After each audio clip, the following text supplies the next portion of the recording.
এই সিজনের ফার্স্ট আজকে কাঁঠাল খাবো, তাই ছুরি নিয়ে নিছি। আমি আবার পাকা কাঁঠাল খেতে পারি না, তাই একটু মানে শক্ত কাঁঠালটা, আমরা চাওলা কাঁঠাল বলি, ওইটা একটু খাই। তো আজকে আমার ছেলে বাসা থেকে, নানু বাসা থেকে নিয়ে আসছে কাঁঠাল, একটু শক্ত শক্ত বিধে আমি কেটে বললাম আমি একটু খেয়ে দেখি, কারণ এই সিজনে তো এখনও কাঁঠাল খাইনি। কাঁঠাল আমি পছন্দ করি না।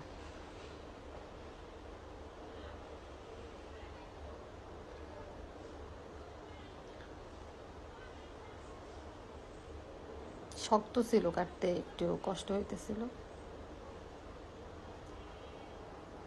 এই তো কাঁঠাল কাটা শেষ।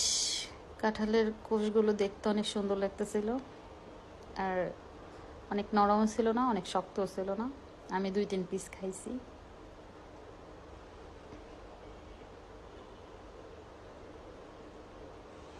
এটা হলো আমার এই বছরের কাঁঠাল খাওয়া শেষ, আর খাবো না। ট্রাই করে দেখলাম বছরে একবার। ভালো থাকবেন সবাই, আল্লাহ হাফেজ। আমাকে সাপোর্ট করবেন, ভিডিও শেয়ার করবেন, লাইক করবেন, কমেন্ট